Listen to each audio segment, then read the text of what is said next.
End of footnote 3. Footnote 4. A native of Shouning, Fujian Province, Fan Shi-ren, 1909 to 1986, was an outstanding member of the Communist Party of China, who proved his loyalty countless times, fighting for the communist cause. End of footnote 4. Returning to the main text. The revolutionary spirit of the Shay people is unshakable. A veteran once told me that not one member of the Shay community of Ningda ever turned traitor during the war. That is quite extraordinary. During the socialist period, the Shay people, who are smart and industrious, once again contribute significantly to the economic and social development of Ningda. The important work that we are engaged in today, which is to alleviate poverty and generate wealth, would not succeed without the active participation of the Shay people or the joint efforts of all ethnic groups. In short, the great unity of all ethnic groups has been and will always be an indispensable guarantee that our efforts to build socialism are successful. It is our duty to effectively handle issues that involve ethnic minorities. The party and the state have consistently supported ethnic minorities and minority areas in their efforts to develop economic and cultural undertakings. This is neither charity nor one-way assistance. It benefits all parties. The Han ethnic groups helps minority groups, and ethnic minorities help the Han people as well. The state supports the development of minority areas, and minority areas contribute to the construction of the country. During their long history, the Shay people have developed a rich local culture that has been recognized across the nation. It is a bright pearl in the cultural treasure box of Ningda. We take pride in all the distinctions and advantages that make up the culture of the Shay people. By effectively handling ethnic affairs, we can preserve these distinctive features and play up these advantages. 2. Develop a strategic policy to alleviate poverty in minority areas. The 13th CPC National Congress identified one central task, 2 basic points, as our guiding thought to implement this phase of our strategy to alleviate poverty and generate wealth in minority areas. Footnote 5. One central task, 2 basic points are the basis of the party line to guide policy making during the primary stage of socialism. One central task refers to economic development. 2 basic points refer to the 4 cardinal principles and the reform and opening up policy. End of footnote 5. Currently, our work with ethnic minorities is how to meet their demand of accelerating economic growth and cultural progress of minority areas.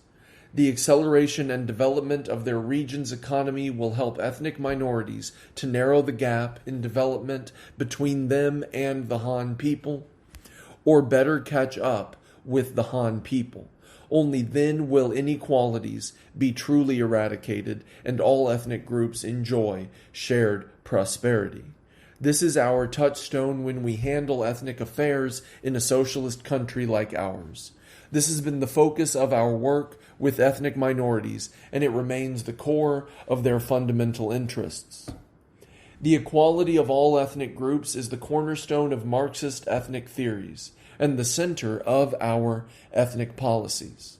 The economic basis of socialism, combined with the socialist political system that eliminates the oppression of ethnic minorities, fundamentally guarantees the equality of all ethnic groups. Nevertheless, We should also recognize that real equality can only be achieved when everyone enjoys the same level of economic and cultural development. National efforts to eradicate poverty have begun to shift toward minority areas. In the 1990s, poverty alleviation work in areas inhabited by the Shay people in Ningda will go from ensuring that people have adequate food and clothing to achieving moderate prosperity by focusing on economic development and opening up. We need to consolidate and build on the achievements we made in the 1980s and do our best to quickly narrow the economic gaps that exist between Shay areas and other more developed regions in Ningda, the province, and the country. We should start by playing up their strengths and removing obstacles to development, so that Shay areas can continue to optimize factors of production. We want to establish an economic mechanism that best suits the level of productivity in minority areas, so that they develop at a rate that is higher than the provincial average. Our policy on poverty alleviation must be based on the real situation in minority areas. What is the real situation? First, poverty is still widespread in Shay areas of Ningda. Statistics in 1985 show that there were 16,000 impoverished Shay households, accounting for 50% of all farming households. After 3 years' work to reduce poverty, 75% of the impoverished households have been lifted out of poverty. Nevertheless, this percentage is still lower than the prefectural average of 87.3%. More than 4,000 minority households in Ningda are still trying to escape poverty. Furthermore, many of those who now live above the poverty line are still at risk of falling below it again for various reasons, including natural disasters, errors in production or business operation, and lack of sustained improvement. It is important to remember that the overall portion of people who have been lifted out of poverty is still too low. Moreover, escaping poverty is not the same thing as enjoying prosperity. Second, the majority of Shay villages have yet to develop a commodity economy, and some villages still live in a natural or semi-natural economy. Third, the Shay people tend to live in remote corners of Ningda, where there is poor transportation, limited access to information, and a shortage of technology and talent. For this reason, these areas are underdeveloped and underutilized, despite their rich natural endowments of vast mountains and fertile soil. The situations in these three aspects should be the main points we must consider when we formulate strategies and policies for poverty alleviation and wealth creation in minority areas.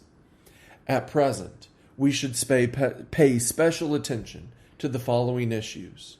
First, while state support and assistance are integral to the economic development of minority areas, the financial resources of the state are limited, and Ningda remains a poor region. Therefore, it is not realistic to hope for more outside investment to support the economic development of minority areas. Instead, state support and assistance are meant to empower minority areas to drive their own development. Their own efforts must play the decisive role in the development of their own communities. They must align their own level of productivity with outside support in order to get the most benefits. In other words, they need to improve their own productivity and enhance their ability to attract and absorb support from outside for their communities. In practice, this is reflected in the complementary capabilities that a minority area nurtures before accepting state assistance. We cannot simply hold out our hands and expect the state to fill them with cash. If subsidies are viewed as isolated injections of funds without any corresponding investment to expand their impact, then the projects they support will collapse once those subsidies stop. Shay areas of Ningda should start with their long-term interests and then gain outside assistance to work in tandem with their own efforts. In other words, they should increase their own productivity and then integrate it with outside support. More assistance may be needed during the initial stages. However, just like weaning a lamb, this financial assistance is only temporary. A lamb must develop the skills needed to live independently after it is weaned. Moreover, Shay communities should have some complementary production capabilities in place before accepting state assistance. For example, the state invests in minority areas to help them build hydropower stations that will provide communities with electricity for residential and business use. However, if the said minority area cannot provide the funding for the construction of lines of power linking every household, then that area will not benefit from the state's investment. Finally, Shay areas need to be able to absorb technology. Otherwise, many investments will fail to bring into play their benefits. While accepting aid and support from the state, Shay communities need to become more adept at driving their own development. In other words, local conditions should guide their attempts to develop productivity. They should tap natural resources as they open up new markets. They should embark on a development path that integrates markets, technology, and resources suitable for mountainous Shay areas. Second, we need to give ethnic minorities the support they need to free themselves from the closed and unitary natural economy and make the transformation to a commodity economy. This will create virtuous cycles in their regional economies. From now on, funds to alleviate poverty should be directed primarily at supporting minority areas, helping them set up business entities at the village and township levels, and empowering them to drive their own economic development. We should encourage the use of science and technology to alleviate poverty, promote applied technical training, and train some leading technicians and skilled workers. This will help people in Shay areas master practical skills. We also encourage relevant departments to form partnerships with impoverished Shay areas in poverty alleviation. When I first arrived in Ningda, I went to Tanyang village, which has been working in partnership with the Ethnic Affairs Commission of Fuan County. People in the village have managed to lift themselves out of poverty by planting Kyoho grapes. In 1988, their per capita income reached 700 yuan. This is a great success story. Third, we should take full advantage of the natural conditions in minority areas while leveraging resources from outside. Ethnic minorities should establish their own economic models for planting, raising livestock, and processing agricultural products based on their own unique conditions. For example, the areas can develop backyard economies in which individual households plant orchards, grow tea plantations, open their farms to tourism, and build ponds, all on a small scale. They can also put significant efforts into building rural enterprises. We should encourage the integration of short, medium, and long-term projects and the coordination of farming, raising livestock, and processing agricultural products. I visited several villages, including Badi and Chongru, which developed their economies by raising pigs and cultivating mushrooms and tea. These are medium and short-term projects that require little investment but promise quick returns. Of course, areas should also invest in medium and long-term projects to sustain future development. Certain traditions and factors have constrained economic growth in minority areas, causing them to remain underdeveloped. While there is little investment in science and technology, poor transportation, and a shortage of skilled personnel, these areas are rich in natural resources. On the contrary, economies in areas populated mainly by the Han people have tended to be more developed. These areas enjoy greater capacity in science and technology, easy access to transportation, and an abundance of skilled workers, but they lack natural resources. This contrast determines that Shay areas in Ningda should adopt two-way opening up and two-way development. Two-way opening up means opening up to both domestic and international markets. On the one hand, minority areas should actively compete in their own regional markets and in the markets of economically developed coastal areas. They should encourage more investment from outside and establish stronger lateral ties at home. Bringing in information, capital, technology, and talent from outside benefits both the investor and the recipient, as their advantages complement each other.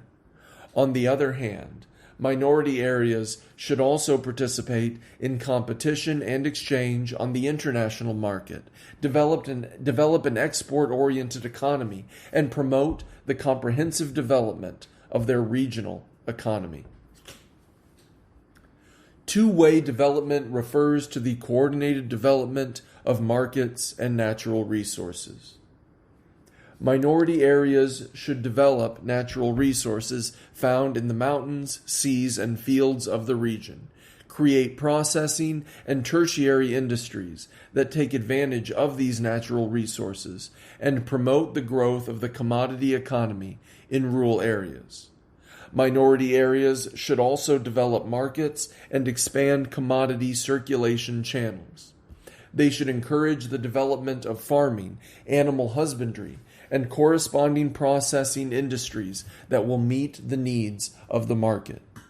These steps will provide more opportunities for the large surplus labor force that exists in the vast countryside, especially in Shay communities, to use their skills. When basing our development on local resources, we must establish a strategic thinking that is market-oriented and formulate a development strategy that is focused on markets, technology, and natural resources. We all recognize that natural resources are not the same as economic resources, and natural advantages do not equate to economic advantages. Only after being integrated with the market do natural resources become economic resources.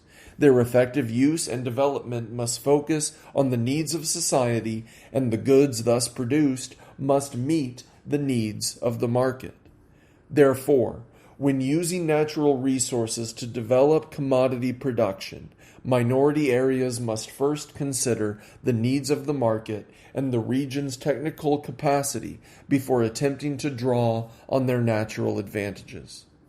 We should also keep in mind that natural resources might not generate immediate economic benefits. Oftentimes, they require several rounds of development and added value before finally demonstrating any comprehensive economic benefits. For example, many local products are created using raw materials that come from wild plants. If these plants are simply harvested, picked, in their natural state, they may not bring in a favorable exchange value. Products that are geared toward the market and processed with appropriate technology will boost and exchange values that are significantly higher than the value of their raw materials. These kinds of products will bring in markedly higher profits. Clearly, focusing on markets, technology, and resources enables minority areas to develop natural resources in ways that are more sophisticated. It increases their efficiency in utilizing natural resources and improves their overall profitability. The Shay areas in Ningda developed later than others in the region. Not only did they have a shaky foundation, they had to contend with a large number of restrained conditions. Nevertheless, these areas have great potential for developing a commodity economy. Before they can successfully alleviate poverty and become prosperous, Shay areas must consider ways to become more economically independent and increase the vitality of their economic development. Then they can embark on a path that best suits their needs. This requires taking advantage of natural resources in the mountains, seas, and fields, and focusing on the development of township and village enterprises. These concerted efforts will promote the full-scale development of the rural economy and bring about a fundamental shift from poverty to prosperity. 3. Craft a strategy to train ethnic minorities to become officials. Mao Zedong pointed out that it is impossible to thoroughly address issues involving ethnic minorities and to completely isolate reactionaries without a large number of ethnic minority communist officials. Government officials with a minority background have a natural connection to their own ethnic groups. They are good at communicating the wishes and requests of ethnic minorities. They act as bridges when policies are implemented in minority areas. Such officials play a special and irreplaceable role in carrying out specific work in minority communities. The recruiting and training of officials from ethnic minorities is not only an important policy of the party, it is the key to managing issues involving ethnic minorities. Here in Ningda, we still have too few ethnic minorities serving as government officials. This problem demands our attention and action. We need to concentrate on 3 areas. First, we should continue to nurture officials with minority background and improve their competence. Second, we should develop a reserve force of government officials for future from ethnic minorities. Third, we should ensure that officials from ethnic minorities constitute a certain proportion of the leadership at the prefecture and county levels. Villages and towns with more than 1,000 ethnic minority residents should have at least one person with a minority background in a deputy leadership position. The training of ethnic minority people to become leading officials must become part of our long-term strategy. We should train young students who show signs of talent while still in primary or middle school. We should improve primary and middle schools exclusively for ethnic minorities, enhance the quality of their education, and expand their scope of knowledge. Areas without ethnic minority schools should make a point of enrolling more ethnic minority students to help prepare them for college. In addition, measures should be adopted to help colleges and vocational schools train students for specific minority areas or enroll students who will work in designated minority areas after graduation. 4. Preserve and develop ethnic cultures. Every ethnic minority has unique cultural traditions that distinguish it from others. These cultural traditions form an ethical and moral wealth that has been built up generation after generation, serving as both a source and a driving force for development. When putting together the distinctive cultural traditions of ethnic minorities, enrich civilization of humankind. China is a big family made up of multiple ethnicities. The culture of the Chinese people is an amalgam of every ethnic culture in China.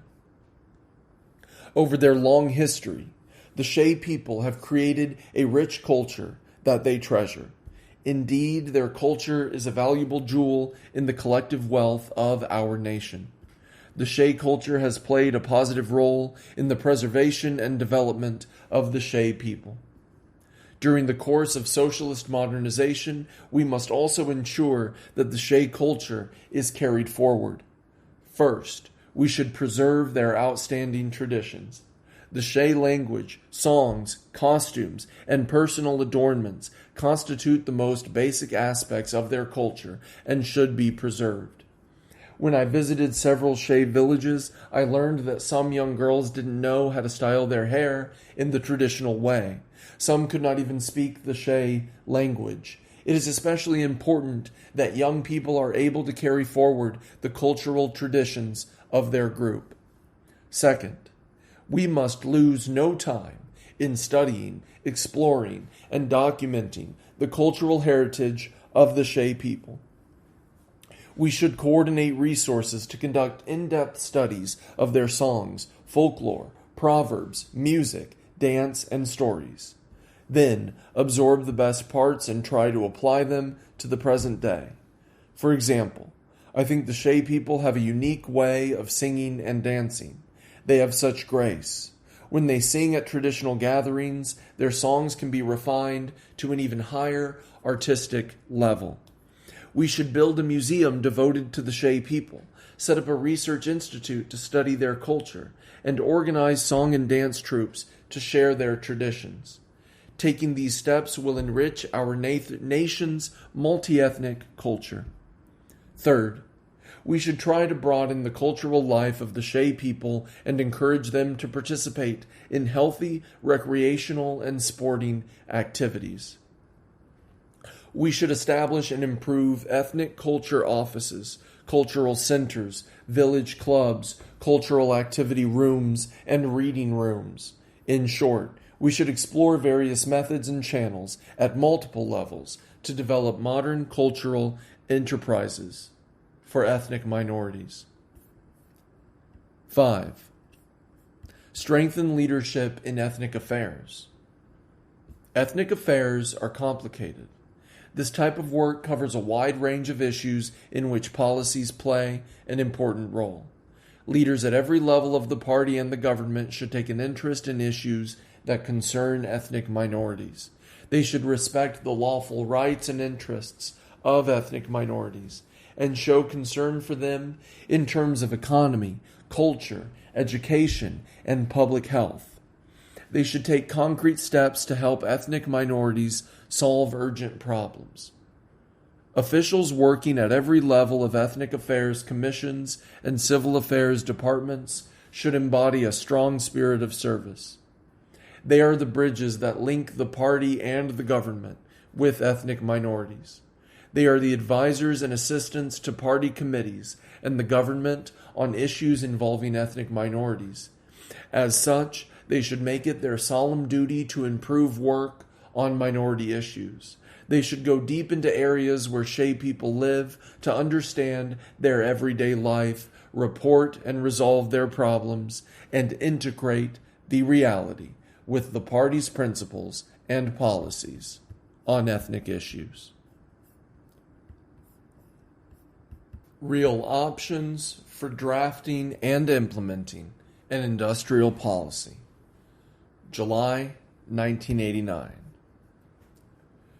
The regional economy of Ningda Prefecture has been underdeveloped for a variety of reasons, of which the lack of a coherent industrial structure in impoverished areas is an important one. The existing industrial structure has made it difficult for businesses to strengthen their links in production and coordination, to form cooperation within the region, and to make quality local products on a large scale. As a result, we have failed to take advantage of the coastal areas and have been slow to tap natural resources in the mountains. Therefore, it is vital that we develop and implement a policy that will improve the industrial structure. Now is a golden opportunity to adjust the industrial structure. There are two general requirements for managing economic conditions and rectifying the economic order. First, we must regulate overall volume. We can accomplish this by controlling excessively rapid expansion of the economy and cooling overheated demand. Second, we need to engage in restructuring. We can do this by strengthening the development of the agricultural sector, basic industries, infrastructure, and the technology industry, while at the same time relying less on processing industries. This is consistent with our urgent need to draft an industrial policy. one can look at an industrial policy as the macro regulation aimed at having a rational allocation of resources among industries, optimizing the industrial structure and improving the quality of industries. What kind of industrial policy should we implement in Ningda? The answer has to be found after considering the actual situations in Ningda. First, the industrial policy should be based on the regional conditions for big agriculture. Not only is agriculture the largest sector in Ningda, most of its industrial output value also comes from industries that process agricultural and sideline products. Industrial development in Ningda has been and will continue to be dependent on agriculture for a very long time. Therefore, a sound industrial policy should focus on leveraging agriculture to develop industry while also using the developing industrial sector to support agriculture.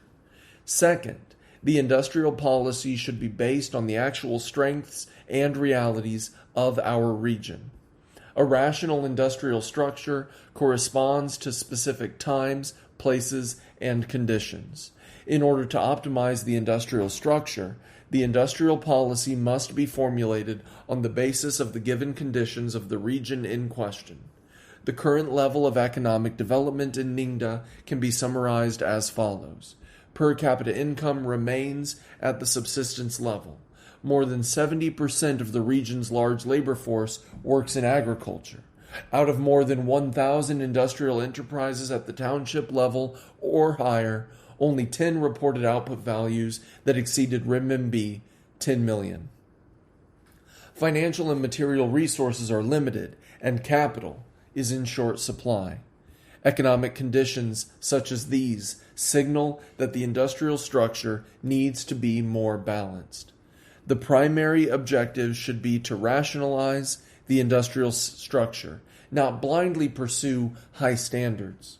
When adjusting the industrial structure, we should not be concerned about temporary gains or losses for a specific project in a specific location. Instead, we should focus on long-term effects and development goals.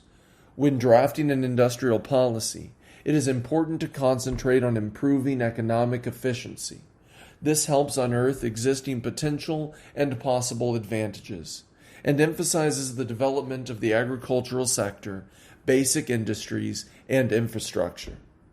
We should adopt preferential policies for key construction or technological transformation projects that have already been identified, ensure they are adequately funded, and strive for early completion, early production, and early results.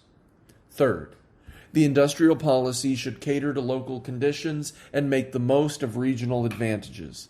The natural resources found in the mountains and waters of Ningda vary widely, yet the industrial structure of the region presents a largely even distribution.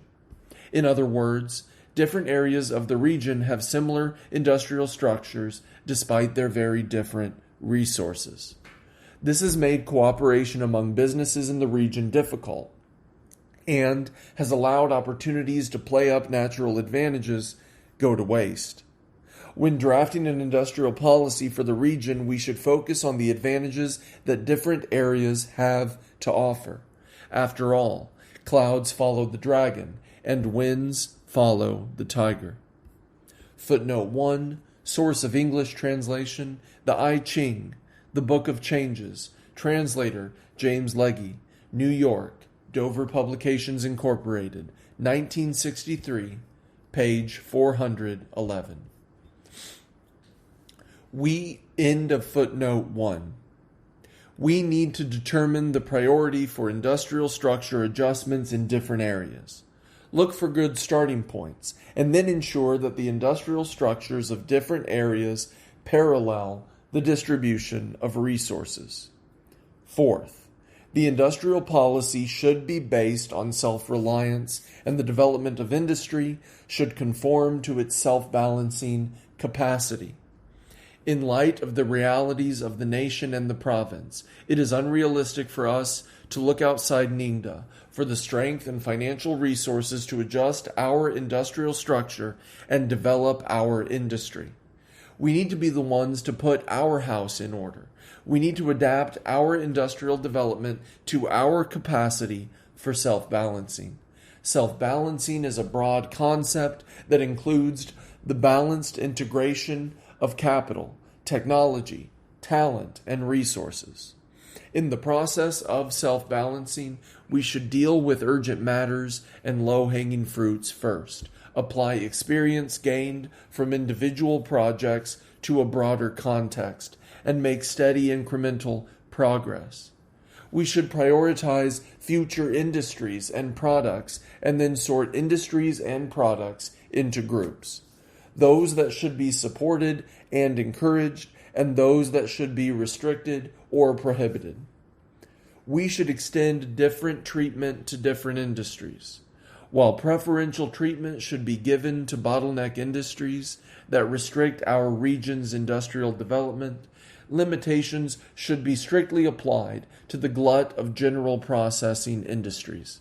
In addition to keeping their numbers in check, processing industries should go through internal restructuring in order to moderate their scale and rationalize their structure. Here is the principle we should follow. We should consider from the perspective of demand and the consumption of resources. Processing industries that make slow-selling products and consume a great deal of resources must be reduced or outright prohibited. Industries that make quick-selling products and consume low levels of resources should be given strong support. For industries that either make quick-selling products and consume large amounts of resources or make slow-selling products and consume fewer resources, we should help them reduce consumption or adjust product structures. We should also consider from another perspective the degree of processing and the consumption of resources. Industries that are not process-intensive but consume lots of resources must be shut down. Industries that are process-intensive but consume small amounts of resources must be given strong support. Industries that are either process-intensive and consume a lot of resources or not process-intensive and consume few resources should be given the support they need either to reduce consumption levels or increase the depth and precision of processing. Key resources freed up from the contraction of the processing industry should be directed toward the agricultural sector, basic industries, and infrastructure. In the near future, such resources should be invested in infrastructure for energy, transportation, and communications, and in raw material industry. This will gradually mitigate problems brought about by lagging basic industries. Energy construction should focus on building the 3 lines for power, transmission, and transformation, and integrating the development and utilization of hydropower resources. I have always maintained, as soon as you have money, invest it in developing power stations. We can raise funds to build small power stations and then attract foreign capital to build medium power stations. Eventually, hydropower will become the dominant source of electricity in Ningda, and the electric power industry can be integrated with the provincial power grid to accommodate peak usage. Transportation should be focused on resurfacing existing roads, extending roads to connect counties, and constructing new roads in the countryside. We should designate Saichi a shipping hub and speed up initial plans to expand the 3,000-ton wharf in Qiabaishi. We should start an ocean shipping fleet, open up long-distance and peripheral shipping lines, and create a shipping network. We should accelerate the development of postal and telecommunications industries with the goal of increasing the level of automation in the regional network. in order to speed up the development of key areas, improve the level of communication in immediate zones, and develop services in impoverished areas.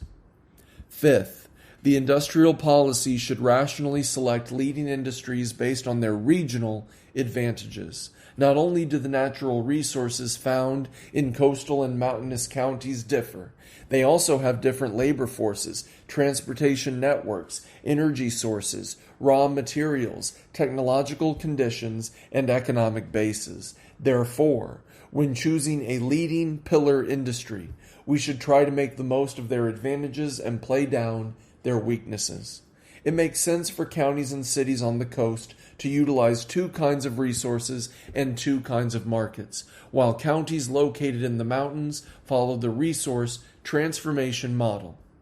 The current state of our industrial structure and its development conditions indicate that we should take steps to establish three leading industries. More specifically, we should prioritize the consolidation and development of a foodstuff industry, give preferred development to a textile and light industry, and encourage the rapid formation of an electromechanical industry of considerable scale. Every county has some competitive products that have good prospects for development. For example, Gutian has the deep processing of mushrooms, and Xiapu has massage tools and 3 vegetable processing. Footnote 2. The 3 vegetables, seaweed, nori, and mustard root, are common agricultural byproducts in Xiapu County. End of footnote 2. Fuan has electrical machinery and ferroalloys, and Zhejiang has pharmaceuticals. For key products like these that have sufficient supplies of raw materials and ready markets, we should form business consortiums and enterprise groups to promote specialization and coordination. This helps build economies of scale through mass production, which in turn increases profitability. The 5 points that I have just discussed may be considered a basic platform for establishing our industrial policy. If we stick to it, I am convinced that the industrial policy of Ningda will not be like water without a source or a tree without roots. After thorough research, communication, and coordination, we can forecast economic trends of our region within the macroeconomic environment. We can then establish a unified plan to guide and implement our industrial policy for the short, medium, and long term. Short-term objectives.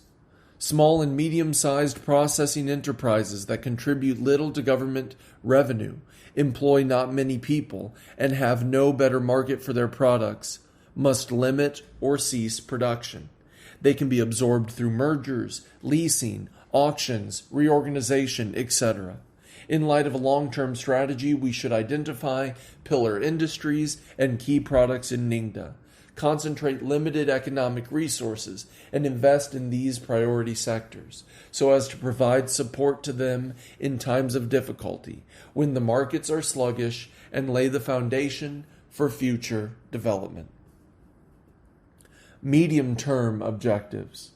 Examine pillar industries and key products for links to other industries and encourage product restructuring in related industries. Form a radial system centered around pillar industries that drive the development of related industries, and then upgrade technology and equipment at key enterprises in pillar industries and key sectors of related industries, while further reducing the production of slow-selling, disadvantaged goods by general processing industries. We should develop local specialty products, peripheral products, and products for basic industries, increase the degree of specialization in production, and enhance vitality and competitiveness. We should also encourage the tertiary industry that provides services to manufacturing and improve the soft environment. Long-term objectives. Build on the foundation created by short and medium-term objectives to further leverage the existing capacity of economic resources. and encourage growth in selected sectors. We should expand the adoption of advanced technology and equipment in pillar and related industries, improve the system of industrial organization, and further develop the tertiary industry. Ultimately, we will reach our goals of optimizing our industrial structure and improving industrial quality.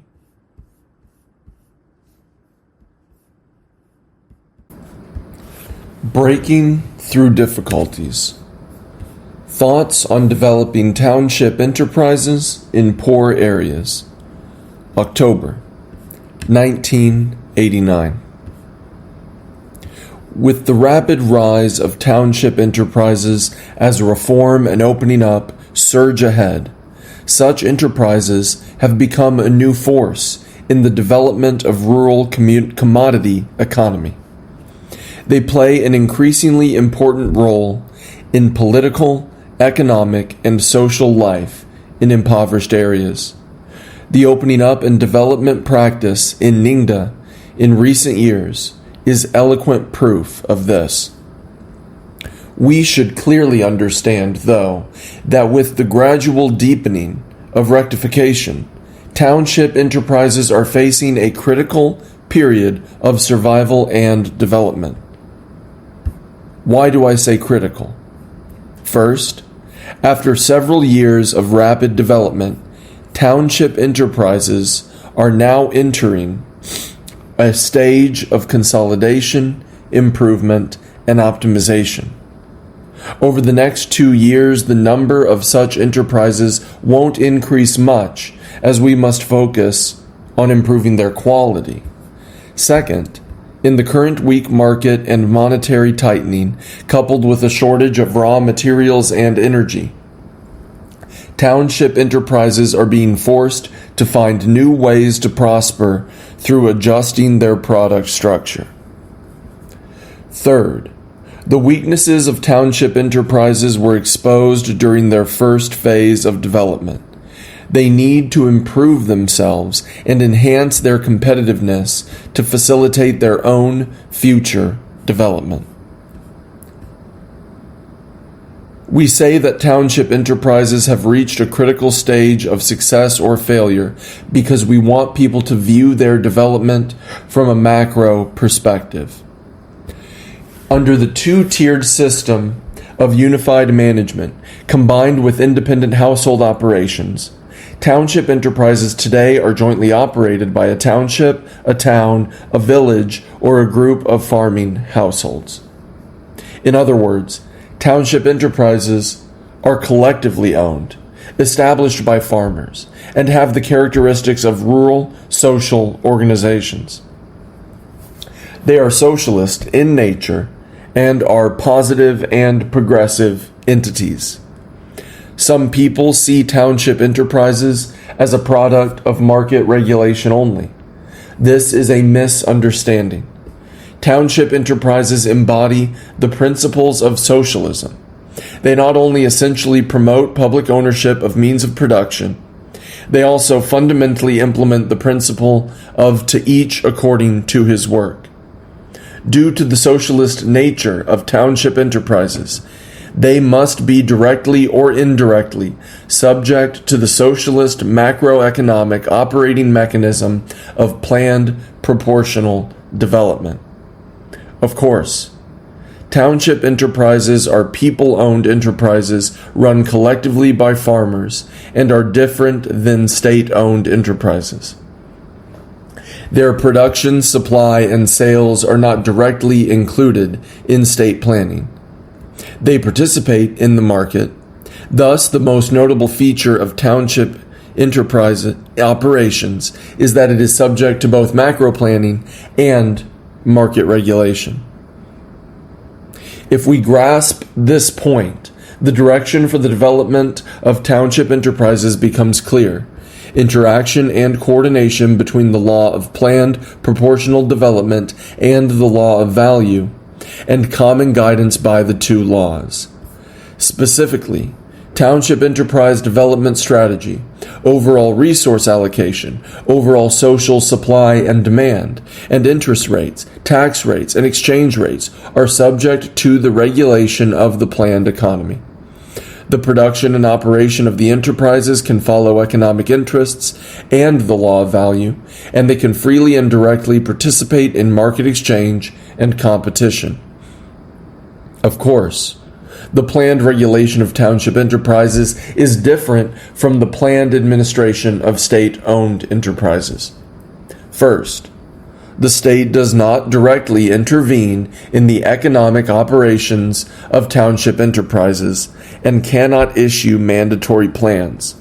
Second, the state focuses mainly on the overall planning for township enterprises and regulates the scale and speed of their development on a macro basis. Third, in the administration of township enterprises, the state uses mainly economic methods to carry out indirect, planned regulation. Fourth, township enterprises have some flexibility within the planned regulation, demonstrated by the fact that they have room for change within the overall operational direction of the plan and the ability to make timely corrections to their own plan.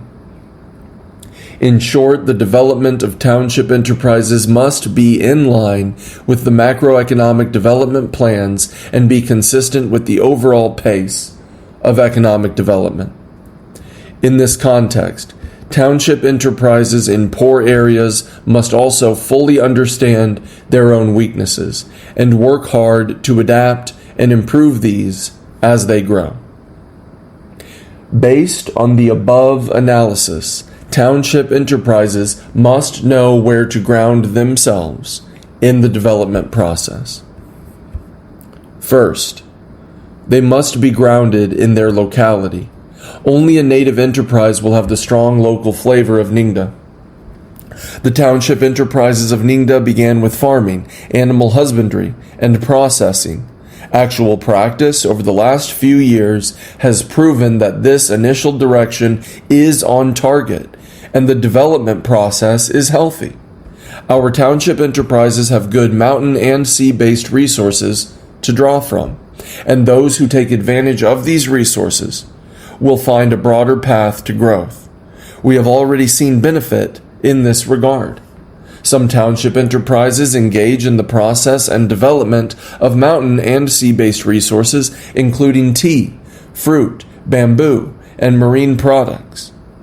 They produce a number of products with local characteristics, such as Xiapu County's spicy mustard tuber, Fuding County's betel nut taro powder, Xiongning County's malted quickseed, and Fuan City's mushroom floss and orange drinks. These products are sold inside and outside the province and loved by consumers. Some counties are quickly developing and using mineral resources like kaolin, pyrophyllite, perlite, tungsten ore, and diabase as very marketable products. Second, township enterprises must be grounded in agriculture to provide services to big agriculture. With the development of what we call big agriculture, township enterprises can engage in the related services of processing, storage, packaging, transportation, supply, and marketing for the agriculture, forestry, animal husbandry, sideline production, and fishery industries. These enterprises will be vibrant and have broad prospects for growth. Third, township enterprises must be grounded in specialty products to survive and develop in niche markets. In this regard, Ningda has opened up a path by developing a number of chemical, electromechanical, and electronic enterprises. Examples include Xiapu County's Songhe brand MSG, Fuding County's electronic components, and Zhouning County's activated carbon products. But we must be very cautious as we create technology and capital-intensive township enterprises because we do not have advantages in this area. We should play to our strengths and allow for the survival of the fittest. Fourth, township enterprises must be grounded in looking overseas. Ningda is located on the coast of Fujian province, and Ningda and Xiapu counties are listed among China's coastal economic open zones. As we further our opening up to the outside world, in recent years Ningda is exporting more and more woven bamboo products, candied fruit, and mushrooms to overseas markets. This should point to the direction for the development of township enterprises across the whole prefecture. In conclusion, as long as we ground ourselves in the realities of Ningda and strengthen our guidance, coordination, and support for township enterprises in our impoverished areas, I am sure they will be able to find a way out of their current predicament and embrace brighter prospects, as described in a well-known poem. When one doubts whether there is a way out from the endless mountains and rivers, one suddenly finds a village shaded in soft willows and bright flowers. Footnote 1. See Lu Yo, A Trip to Mountain West Village. A native of Shanyan, Yue Prefecture, modern Shaoxing, Zhejiang Province. Lu Yo, 1125 to 1210, was a poet of the Southern Song Dynasty, 1127 to 1279, who was celebrated for his patriotism. End of footnote 1. Let the People's Congress play a bigger role in Ningda's development. November 1989. Ningda's development is inseparable from the work of the People's Congress. In recent years, the People's Congresses at all levels in Ningda have made significant accomplishments and played an increasingly important role in the political life of the whole region. In our new situation, we should continue to follow the guiding principles of the central authorities and further explore the rules of the People's Congress work, sum up our experience, consolidate our achievements, and strive to take the work of the People's Congress to a new level. We must first continue to raise awareness of the work of the People's Congress. Our system of People's Congress, which was gradually established and developed during the war years, is China's fundamental political system. What we need now is to further strengthen and improve this system rather than to doubt or weaken it.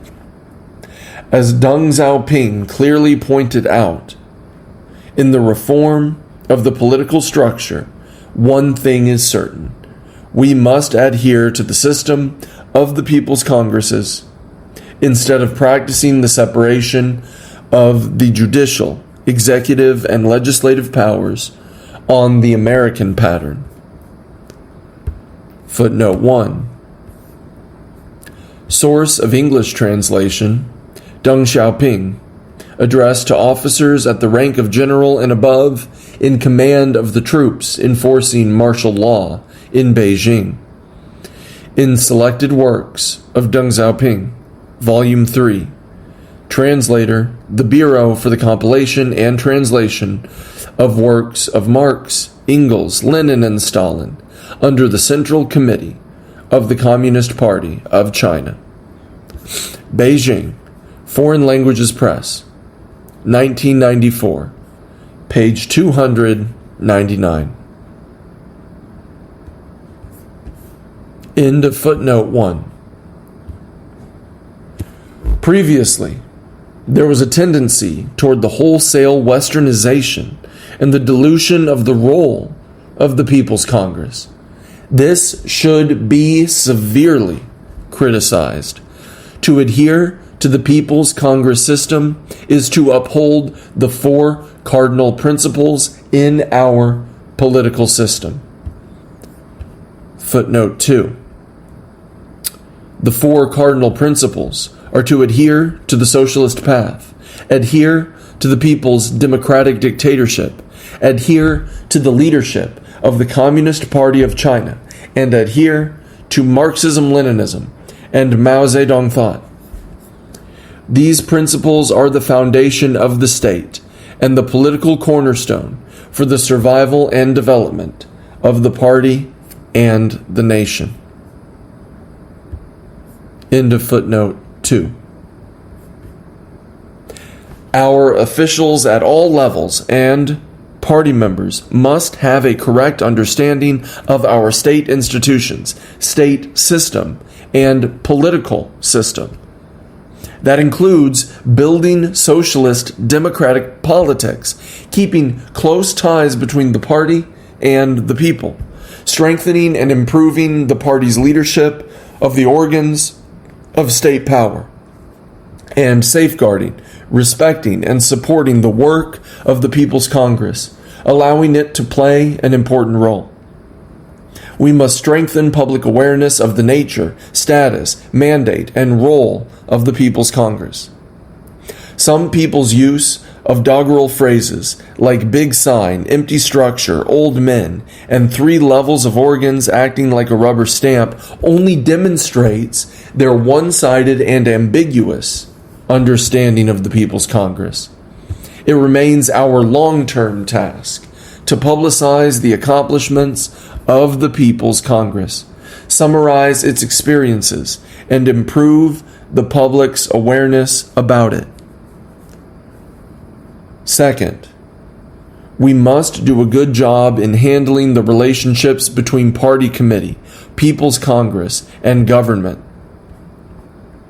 The relationships between these 3 institutions are clear.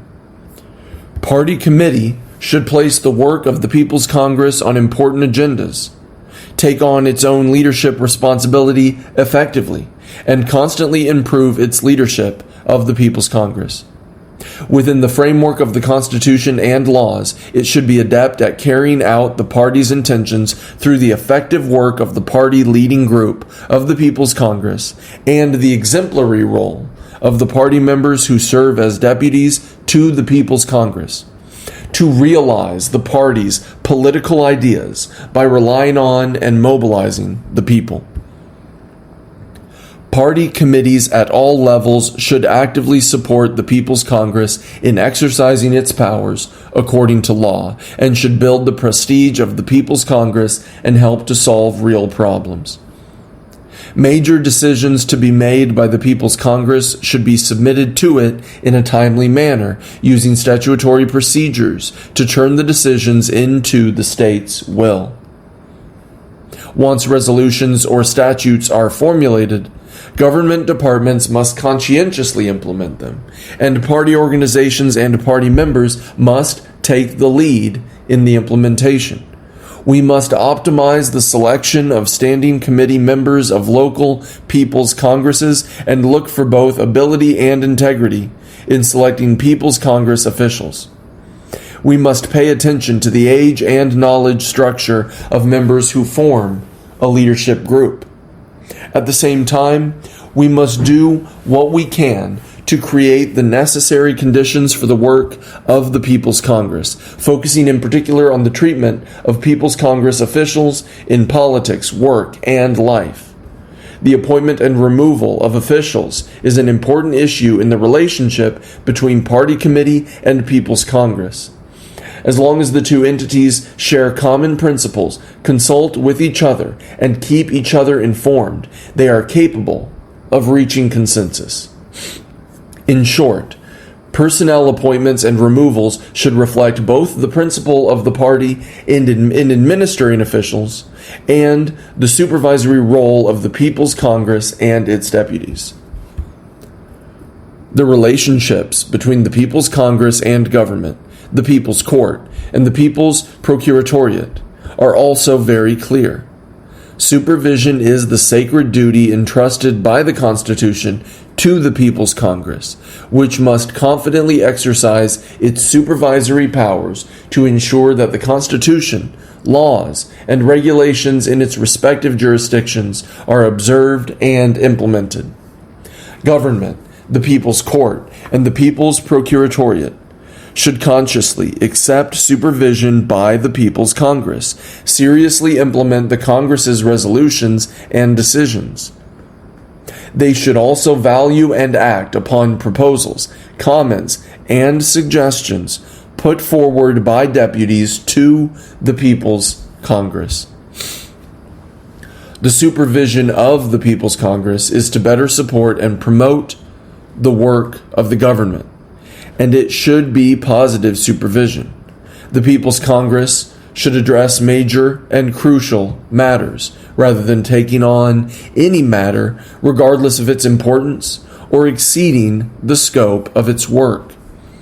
In making decisions on major issues like annual plans or fiscal policy, the People's Congress can get involved early to study the matters, consult and communicate with the relevant parties frequently in order to narrow differences to achieve consensus. In short, when party committee, the People's Congress, and government adhere to common goals and interests and act in accordance with the party constitution and the national constitution, we can expect good relationship among the three. Even if problems arise occasionally, it will be easy to address them properly. Third, we must address major and critical issues and actively develop the functional role of the People's Congress. The new situation means higher demands of the People's Congress. It requires us to stand higher, broaden our perspective, master more circumstances, and make more accurate analyses. The People's Congress has a lot of work to do. As we face a multitude of tasks, we must remain grounded in reality, make careful arrangements, focus on the key issues of the national economy and social development, focus on the issues that are most concerned to the people, conscientiously exercise powers according to the rules and features of the work, and achieve tangible results. Currently, the focus should be on rectification and deepening reform and the major, difficult, and hot issues. In 1990, the task of rectification and deepening reform will be extremely arduous. Unstable elements are still quite prominent in our prefecture, and we also face many hot issues, such as relocation of residents as a result of reservoir building, unauthorized loan agencies, underground religious activities, production and work stoppage in factories, and decline in the prices of shrimps, mushrooms, tea, and other mainstay products. Failure to resolve these issues properly will affect stability and unity, and interfere with rectification and deepening reform. Local people's congresses should increase their investigation and research of such matters.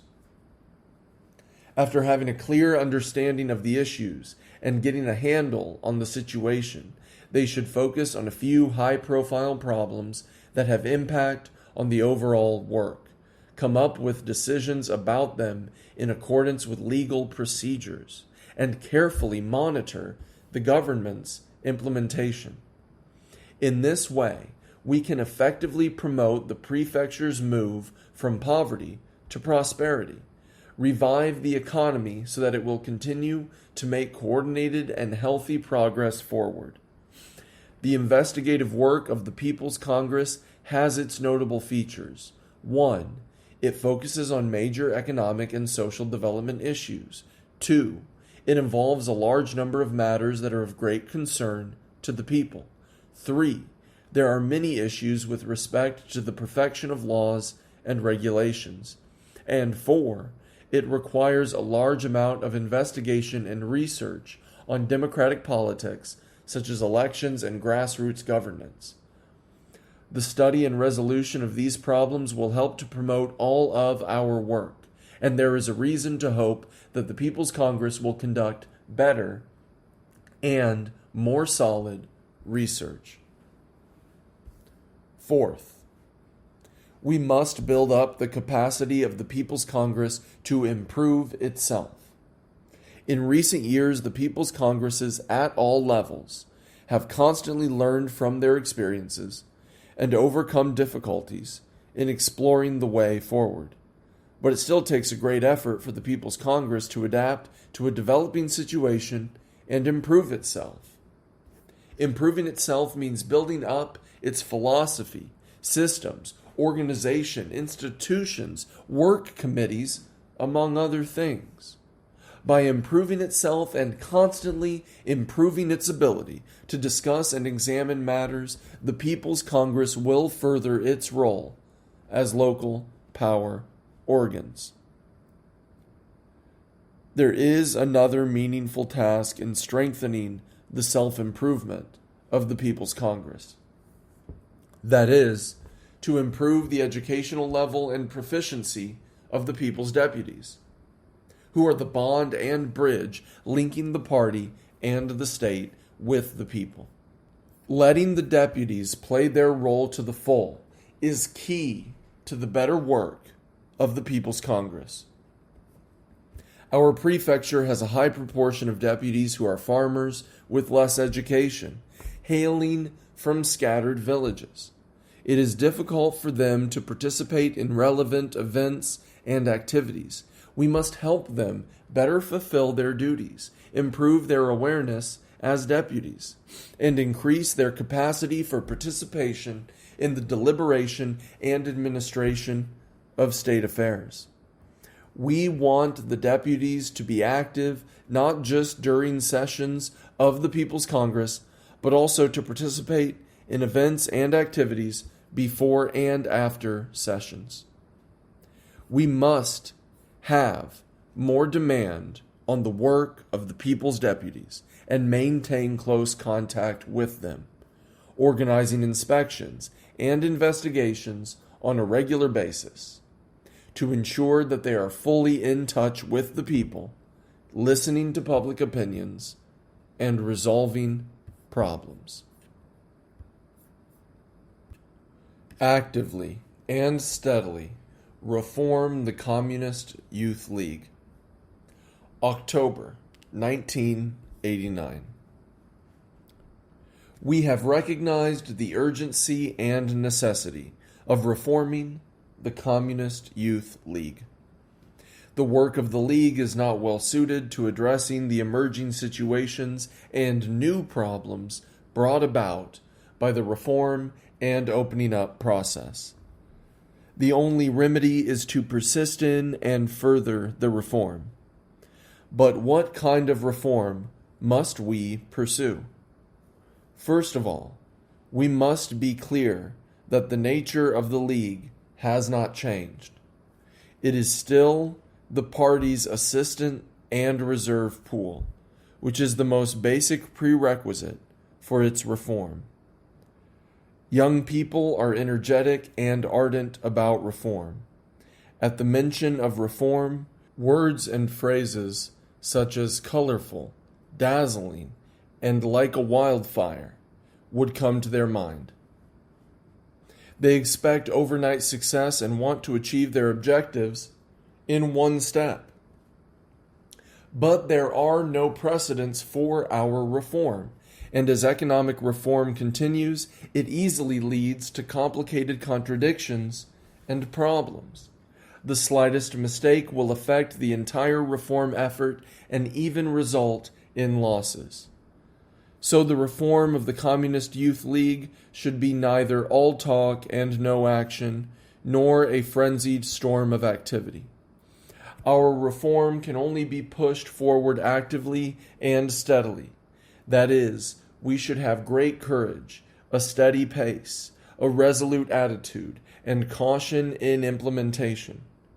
Being active and steady are two aspects of the process, and there is a unified dialectical relationship between them. In reforming the League, we must understand and follow a disciplined approach, move ahead step by step, and guard against rashness. The overall design of the reform must include 3 mutually supporting plans: a plan for the final target, a plan for the transition period, and a plan for step-by-step implementation. We must not expect success in one step. The principle for reforming the work of the Communist Youth League should be to advance actively and steadily. According to this principle, we need to correctly handle the following issues. 1. Follow the general trend of reform while remaining rooted in local realities. Our nationwide reform and opening up makes new demands on the League, but also brings opportunities and a good environment for its own development. The League must catch the reform train and not be left behind. The reform of the League must keep pace with the times. We must think about the country as a whole while avoiding a one-size-fits-all approach. We must start from the reality on the ground so that the reform of the League is more suited to local needs. For example, the reform of the League's work in Ningda Prefecture must be based on the realities of this place. Ningda is a poor area, and poverty reduction and making good is the overall strategy for its economy. The reform of the local League organization must address how to serve this strategy. Most young people of Ningda live in rural areas. The League should come up with ideas to help these youths find pathways to prosperity, create opportunities, and provide the conditions for youths to develop their talents. The League organizations must strengthen ties with local township enterprises and government departments. If we can have a few more entrepreneurs emerging from the young people with the help and support of the League, I will consider it a success. To determine whether the reform of a local League organization is going well or not, we must first look to see whether it benefits local poverty alleviation work. 2. Serve the party's central task while accommodating the characteristics of young people. As the party's assistant, the Communist Youth League assumes the duties assigned to it by the party and organizes its activities based on the central task of the party. I believe that this point should be undisputed. China is now in the primary stage of socialism. The party's central task is to focus on modernization. Its basic points are to uphold the 4 cardinal principles and reform and opening up. The League must therefore base its thinking, work arrangements, and planning on the party's basic line. Otherwise, it will go off course. At the same time, we should also consider the age characteristics of the League members.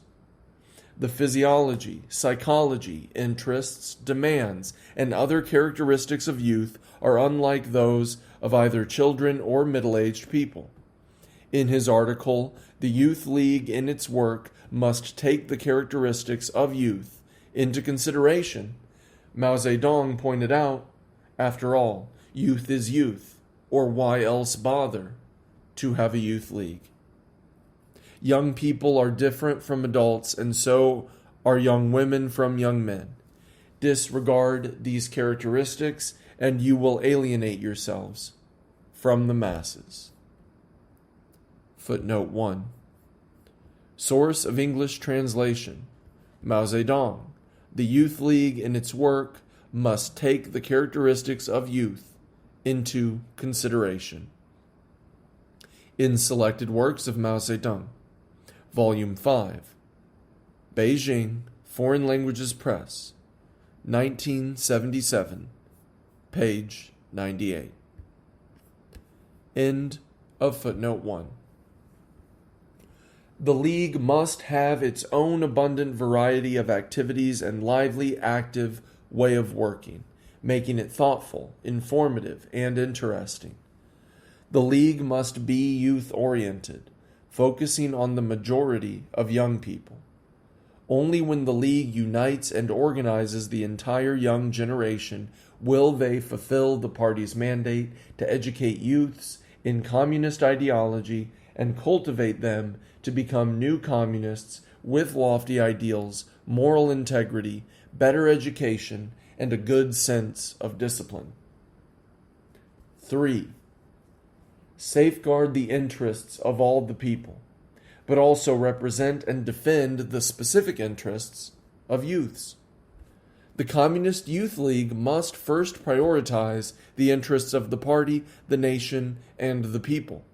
Its work must be conducive to national stability, the unity of people of all ethnic groups, and sustained and stable social and economic development. But this doesn't mean that the League will not speak up for the interests of young people. Only when the League accurately expresses the will of young people can it link closely with them. Only when the League cares for young people in a comprehensive way can it be a more effective bridge between the party, the government, and the nation's youths. How can the League represent and defend the specific interests of young people? It must eagerly help them to improve their intellectual, moral, scientific, and cultural qualities, and promote their overall development. It must timely and accurately reflect the voices of young people and protect their legitimate rights and interests. It must do things that benefit young people, making every effort to help them solve their practical problems. 4. Accurately represent the interests of young people, but also educate them and give them correct guidance. While the Communist Youth League represents and defends the interests of young people as described above, it should also address the question of how to guide and educate them. With the reform and opening up process has come an influx of many foreign things, quite a few of which are corrupt and decadent. Young people are the most vulnerable to the influence of such things.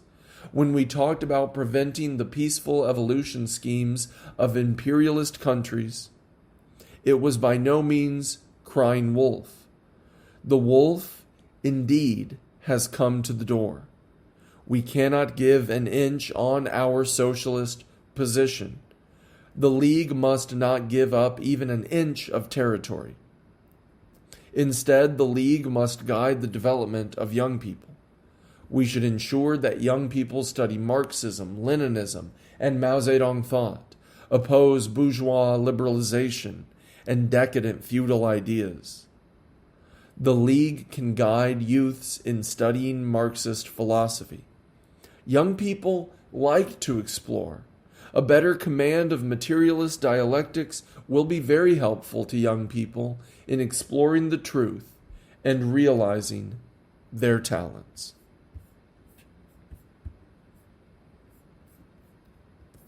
Intellectual and cultural progress in impoverished areas. December 1989. Intellectual and cultural progress is a major aspect of our strategy to eliminate poverty. We have already begun a movement for intellectual and cultural progress in impoverished areas, and should continue to explore the means for advancing such progress in Ningde Prefecture. 1. First of all, it is necessary to clarify our understanding of the following issues. 1. A correct understanding of the relationship between eliminating poverty and intellectual and cultural progress.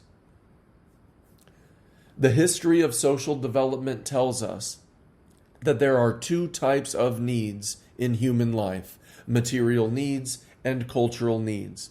Human life understands and transforms the world to meet these two types of needs through material production and cultural production. The pursuit of material and cultural progress is the internal driving force for social progress. Intuitively speaking, to eliminate poverty is the practice of making material progress in poor areas. But true socialism does not only have highly developed productive forces, it must also have a highly developed culture, meaning that while people live a more affluent life, they have developed a high level of moral awareness, as well as good understanding of science and culture. Only then is poverty eliminated in the true sense. Historical materialism holds that productivity is the ultimate decisive force for all social development, and that relations of production and the superstructure are determined by productivity and must be aligned with the productivity level. But relations of production and the superstructure can also influence productivity. Whether an impoverished area can embark on the road to prosperity ultimately depends on the development of productivity. Concentrating on developing the economy is therefore our most urgent central task. We believe that the continuing development of the economy will provide a solid material foundation and the conditions for intellectual and cultural progress. We are also aware of the weak base in poor areas, their lack of natural resources, the uneven economic development, and the low level of the commodity economy. For this reason, the process of eliminating poverty will be full of hardships and difficulties. This requires us to focus on economic work while also addressing intellectual and cultural progress, because the latter will help us mobilize the enthusiasm and creativity of officials and people to overcome hardships and difficulties. And, with the public's improved understanding of science and culture, and use of science and technology, prosperity will come sooner. Obviously, material and cultural progresses are two sides of the same coin for eliminating poverty in poor areas. They are interrelated, mutually coordinated, and mutually reinforcing. There is a tendency to think in polarized terms that material progress is hard work and cultural progress is soft work. The approach that favors the hard and dismisses the soft, and the idea that the development of commodity production will automatically resolve the problem of poverty are not in conformity with dialectic methodology. Our guiding thought for eliminating poverty is clear. As we develop commodity production as the fundamental and central task of building a socialist economy, we should also focus on the strategic objective of cleaning up the dregs left over from the old society, purifying the social atmosphere, and improving people's moral awareness and understanding of science and culture. 2. A correct analysis of the history and reality of intellectual and cultural progress. Keep up with the good work, correct mistakes, mobilize positive factors, and mitigate negative factors. We have a history of promoting intellectual and cultural progress. In the past years, we carried out a civility campaign called 5 Stresses, 4 Points of Beauty, and 3 Things to Love, beginning with cleaning up what was dirty, disorderly, and bad. Footnote 1. This refers to a mass movement that was initiated in the 1980s by the Communist Youth League under the guidance of the Communist Party of China. The 5 stresses of personal behavior are decorum, manners, hygiene, discipline, and morals. The 4 points of beauty are the mind, language, behavior, and environment. The 3 loves are the country, socialism, and the party. End of footnote 1.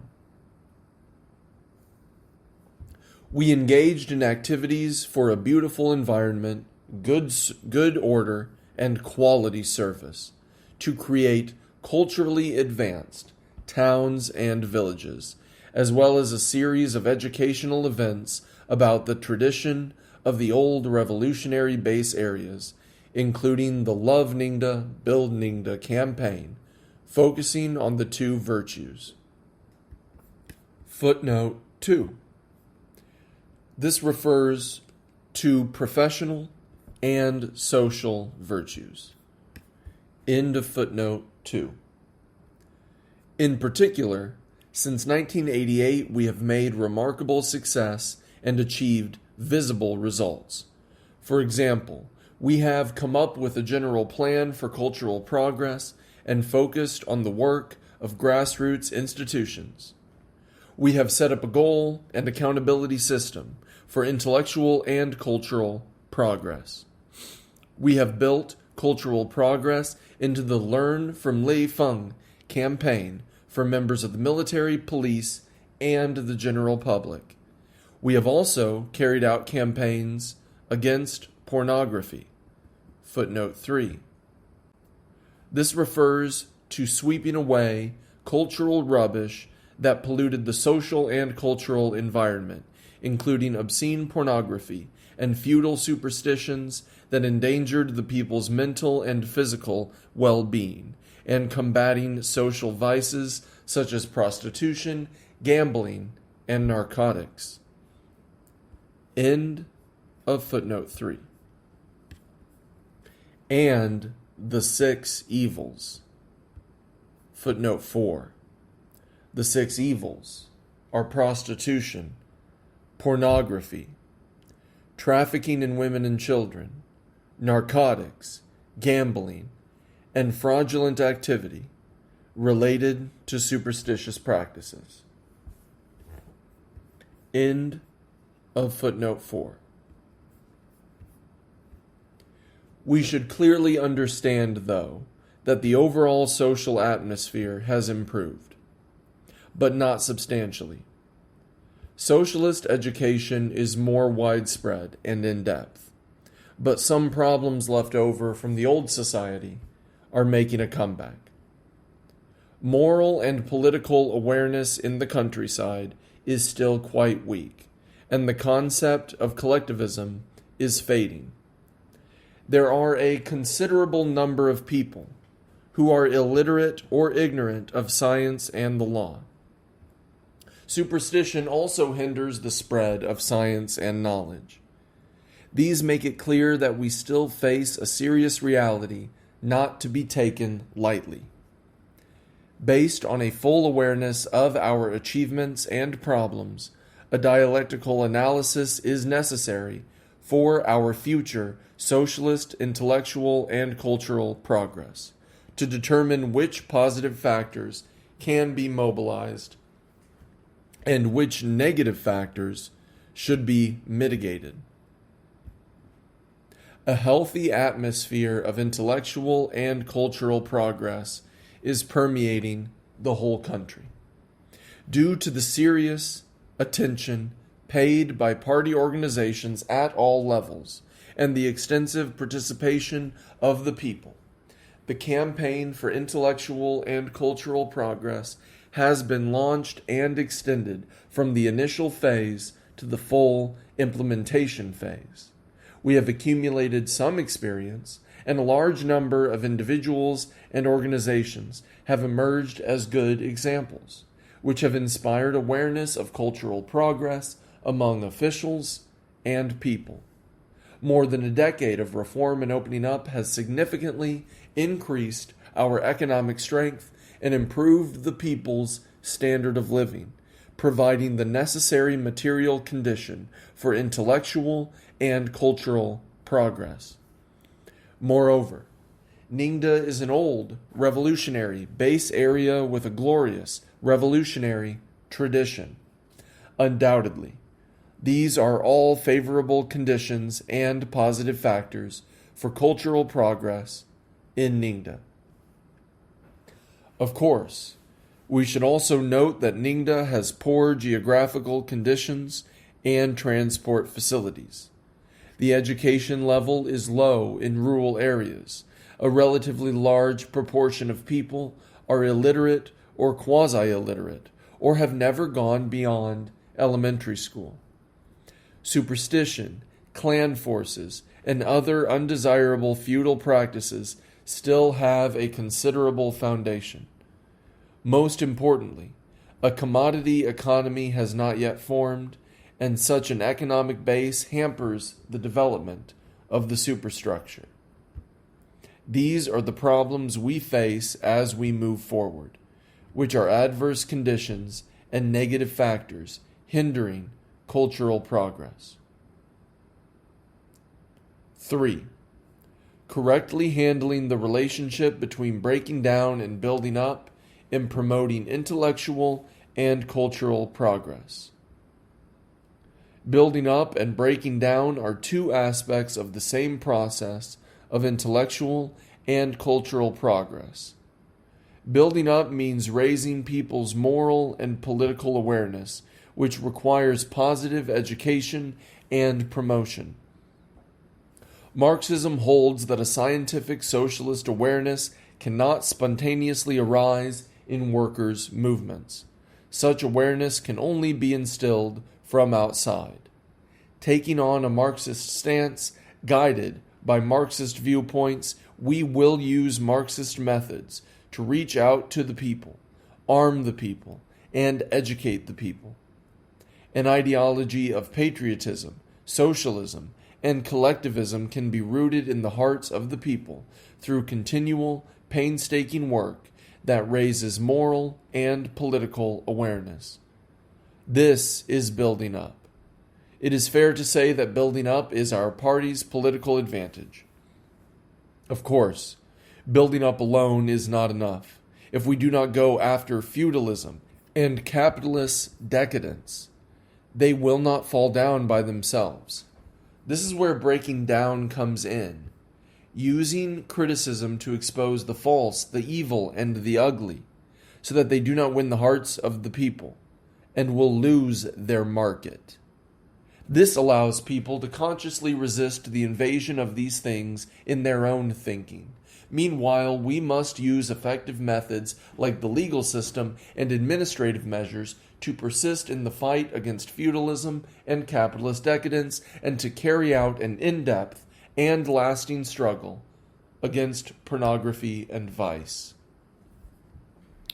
To sum up, building up and breaking down are both indispensable to intellectual and cultural progress. One cannot build up without breaking down, and vice versa. They complement each other and are different means of achieving the same end. If we turn a blind eye to and do not fight organized gambling, feudal superstition, and prostitution, how can we talk about people working on different posts, all learn from Li Feng, and foster new practices in all trades? If we think that we can sit back and relax after taking a few jabs at pornography and vice, such ugly phenomena are likely to resurge at any time in the current situation, where moral awareness and the ability to consciously resist temptations have not improved among all. 2.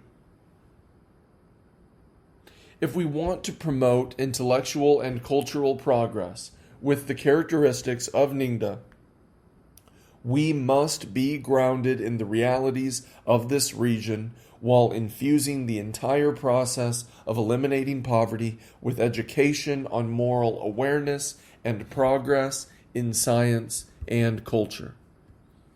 Historical materialism tells us that social consciousness, thoughts, and ideas, and scientific and cultural knowledge all arise out of social practices.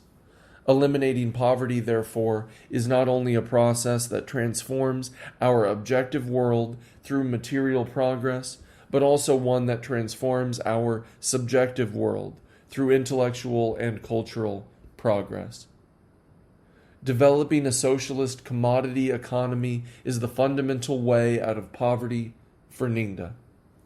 we should integrate developing the economy with enhancing the intellectual and cultural life of the people of Ningda. Socialist commodity economy is characterized by socialist relations of production, dominance of public ownership, and to each according to his work. This type of economic relations fundamentally rejects the value of seeking nothing but profit, premised on the bourgeoisie extracting the surplus value created by the workers. Such values are, in fact, the root of all evils in a capitalist society. Socialist workers are the masters of the means of production.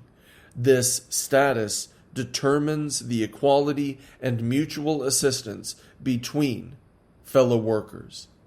Our new principal value is that, as members of society, individuals must do something for society and make a contribution. Developing the socialist commodity economy is therefore of great practical significance to a new era of cultural and moral progress. Yet this does not mean intellectual and cultural progress comes naturally along with the development of a socialist commodity economy. There is not necessarily a causal relationship between the two. The development of the socialist commodity economy only provides the precondition and possibility for cultural progress. After all, a commodity economy has some inherent negative attributes. The values of extreme bourgeois selfishness poisons people's minds from time to time. Money worship takes over in some people's thinking. Commodity fetishism has followers in the primary stage of socialism. So in developing a socialist commodity economy, we must not forget our moral and political work to enhance the cultivation of a socialist spirit and morality. We must consciously encourage people to gradually become aware of the law of commodity production as they participate in the commodity economy. To learn and master knowledge about commodity production and management, and to form ideas, morals, and a lifestyle that conform to modern production and life. The socialist economy based on public ownership is the leading force in eliminating poverty and achieving prosperity. We should consciously empower this economy to continue to inculcate collectivism and socialism in our citizens. In urban areas, we need to improve the enterprise contract system, and we must enhance the collective economy at the township and village levels. Let the people experience the superiority of the socialist economy based on public ownership. Cherish the inseparable relationship between collective and individual interests. This will enhance their sense of responsibility and confidence in building socialism, which will have an immeasurable impact on moral progress and raising political awareness. Science and technology are key to eliminating poverty. As we promote scientific and technological progress, we should be aware of constantly improving people's understanding of science and culture. Production practice based on scientific and technological progress is the best source of learning for people to improve their knowledge in science and culture. Progress in science and technology can effectively improve workers' competence. In rural areas, we still have a considerable number of illiterate people. To eliminate illiteracy, developing agriculture through science and technology must also be a driving force and motivation. We should emphasize that science can be used not only for production, but also in intellectual and cultural life. We should especially combine scientific and technological progress with socialist education to promote the comprehensive development of rural areas.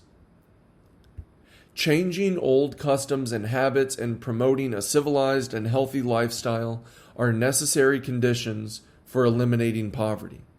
We should consciously use policies to regulate people's behavior and guide them onto the track of communist morality through a healthy lifestyle of civility.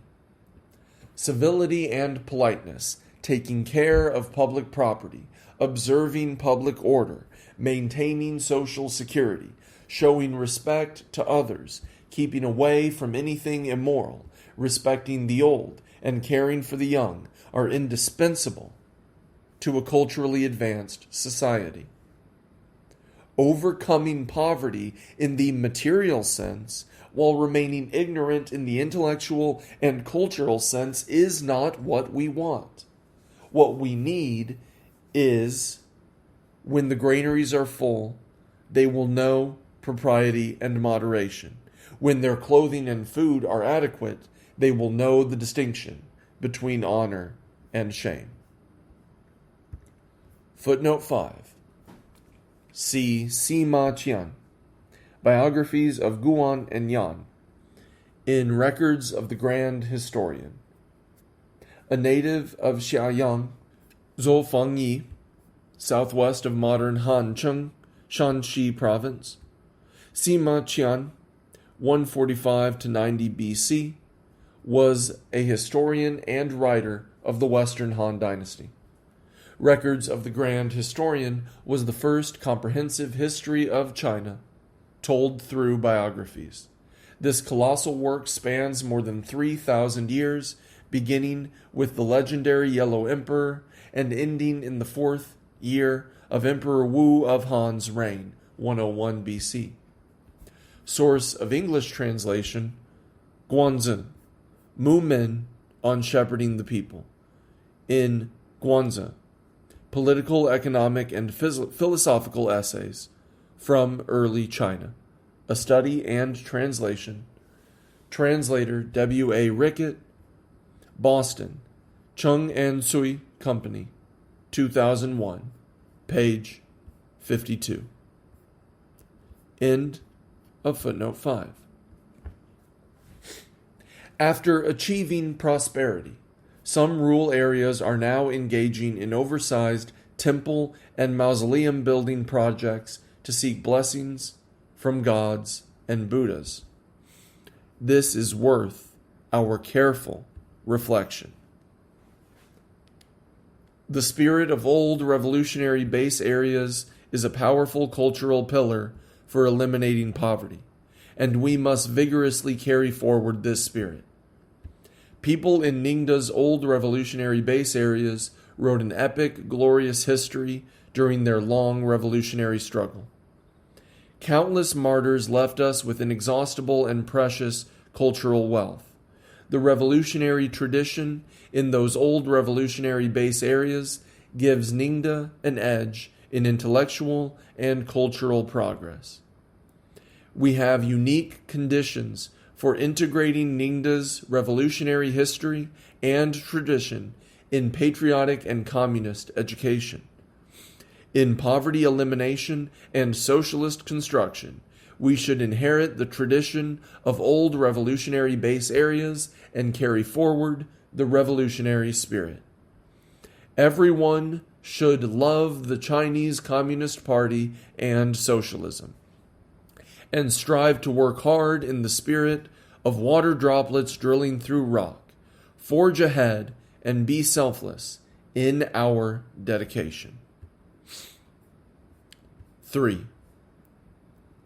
Intellectual and cultural progress is the accumulation of the positive results of human transformation of both the subjective world and the objective world. It signifies the development level of intellectual and cultural productivity and is bound to permeate material progress throughout the impoverished areas. It is embodied in every economic, political, cultural, and social aspect of poverty elimination, and its reach and coverage are broadening.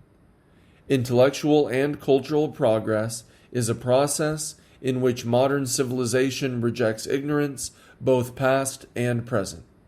As the process drives on in depth, new resistance will be encountered and problems will intensify. It is an arduous task to seek right over wrong, retain the genuine while discarding the false, cultivate the good while dispelling the bad, and honor what is beautiful while negating what is ugly. Sudden progress cannot be expected overnight, especially in moral education. But unless you pile up little steps, you can never journey 1,000 miles. Unless you pile up tiny streams, you can never make a river or a sea. Footnote 6. Source of English translation: Shunzi, Encouraging Learning, in Shunzi Basic Writings. Translator: Burton Watson, New York, Columbia University Press, 2003. Page 18. End of footnote 6. Our achievement must be accumulated gradually. Therefore, intellectual and cultural progress is bound to be a process like water droplets drilling through rock. Based on the above characteristics of intellectual and cultural progress, we must be willing to expend a great effort, work persistently, and seek out good methods to promote such progress in poor areas.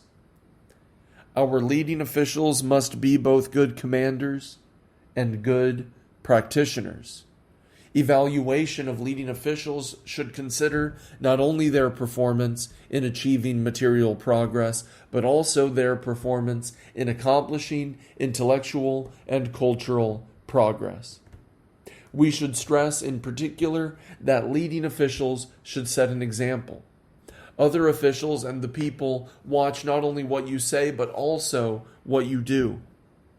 If a leading official speaks against bourgeois liberalization on stage, but talks with great relish about the Western multi-party system off stage, or calls for clean government on stage, but accepts bribes and indulges in whining and dining off stage, it will be just as the popular, ironic saying goes: he talks on stage and is talked about off stage.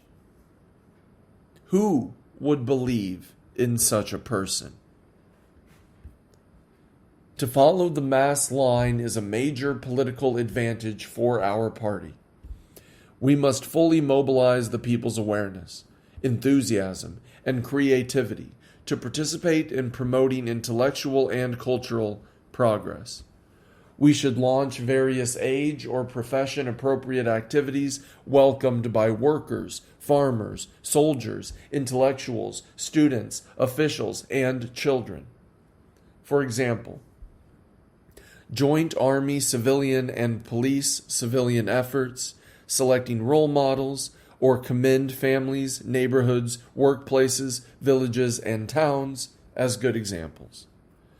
Promoting intellectual and cultural progress is not merely the task of one agency or group of people, but a common cause for the entire party and the public.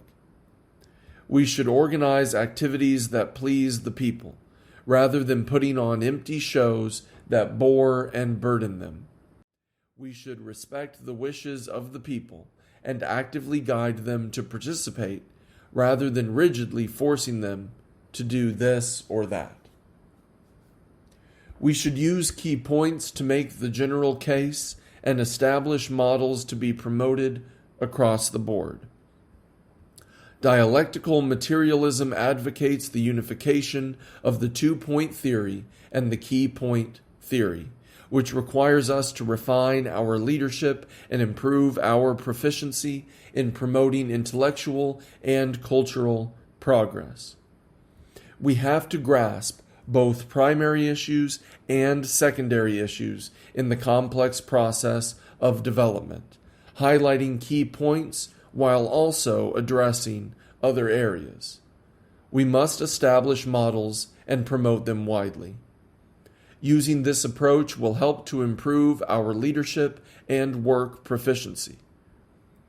Ningda has had quite a few models in recent years. 178 towns and villages winning cultural awards at the national, provincial, prefectural, and county levels. 80,000 families recognized at the prefectural and county levels, and 195 individuals commended at the regional level for promoting intellectual and cultural progress. We will continue to establish models in order to foster building blocks. Local institutions, enterprises, and millions of families in cities and the countryside are the building blocks of society. The purpose of establishing models and focusing on the key points is to promote intellectual and cultural progress in both urban and rural areas, and taking it to the grassroots. Optimizing the building blocks will enhance the intellectual and cultural level of our entire society. Focusing on the building blocks will in turn help establish more and better models.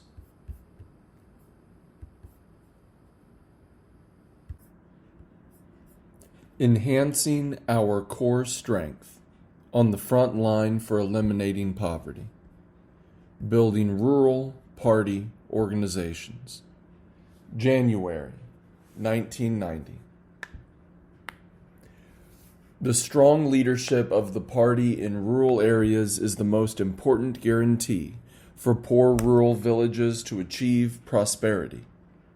Realizing the party's leadership in rural areas is the historical mission of the party's rural organizations. Without strong rural party branches, the party's guideline, principles, and policies cannot be implemented in the countryside, and the party will not be able to unite its rural members, much less lead the people to grow the rural economy, develop agricultural productivity, and combat poverty and backwardness. Since the introduction of the household contract responsibility system in rural areas, there have been less centralized production and social activities. But this does not mean that everyone has dispersed and attends only to their own matters. After the reform, we need cohesion more than ever to attract millions of farming households together to develop commodity production. Millions of farmers working together in unity is a prerequisite for getting out of poverty. When we talk of cohesion, we must also speak of our core strength. In the countryside, it lies in rural party organizations. Whether our rural party organizations can develop their core strength is directly related to our cohesion in eliminating poverty and seeking prosperity. In recent years, the vast majority of rural party organizations have withstood the tests of reform, opening up, and poverty reduction, and have become the leaders in assisting farmers to develop commodity production. A small number of party organizations, though, have fallen behind the times and disbanded. In these places, the strength of party organizations is gone, and the exemplary role of party members is no longer visible. Let's examine why. First, in the past few years, some party organizations did not adhere to grasping with two hands, giving unbalanced attention to economic reform and political work. Theoretical work and party building have been lax. In particular, rural party organizations have not received the attention they deserve, and rural party members have not had proper political education. Second, In our new situation, some party members and officials in rural areas do not have a good understanding of how to let the party organization play its role. They believe that production has been contracted to households, so party branches are not needed. Some rural party members now prefer money to principles, seek deals rather than ideals, and have abandoned their role as leading model party members. The accumulation of such problems over the years makes the task before us particularly difficult. It is not a matter that can be resolved simply by issuing a few documents, convening some meetings, punishing a handful of party members, and conducting a few rounds of party member evaluations. We must engage in solid work and enhance our core strength on the front line for eliminating poverty through building rural party branches and enhancing party cohesion, with a clear guideline, a good understanding of our roles, a clean and honest membership, and improved working methods. 1. Our guidelines should be clear. We communists must conform to the common will of the people in order to represent the interests of the people. Only then can we organize and guide the people fully and fully develop the core leadership role of party organizations. During the years of Revolutionary War, our party was able to unite rural people and gain their support because the party led the people to liberation. By penalizing local tyrants and distributing farmlands to the peasants and launching land reform, the party brought tangible benefits to peasants. In today's ever-changing situation, economic development and common prosperity are their common aspiration. So rural party organizations must lead the vast numbers of farmers to join in the cause of developing a commodity economy, promoting material and cultural progress, and forging ahead toward prosperity for all. This is the main theme for all the work of party organizations. Rural party organizations should make coordinated efforts to promote this theme through their work on theory, organization, party conduct, and system building.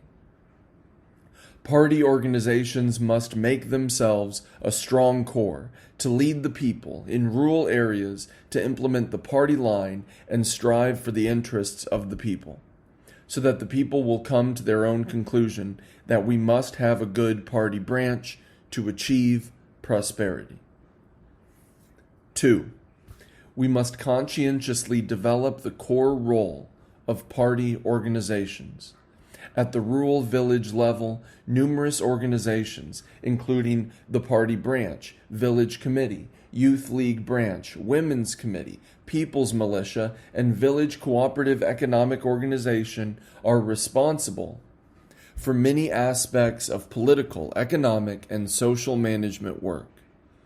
The party branches are the core leadership for them all.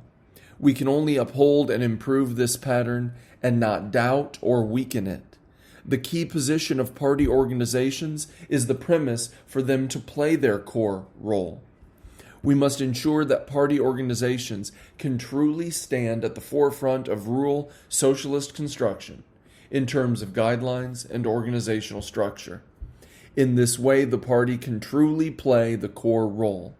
Reforming the old rural system must not be at the expense of weakening the functions of party organizations.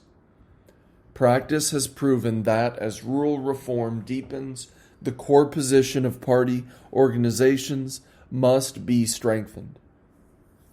As we move forward in reducing poverty, the strength of frontline party organizations in rural areas must be enhanced.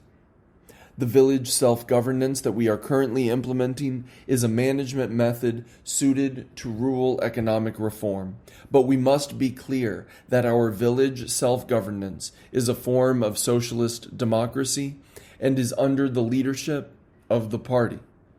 Village self-governance cannot be divorced from the leadership of party organizations, and we cannot place self-governance in opposition to the leadership of the party.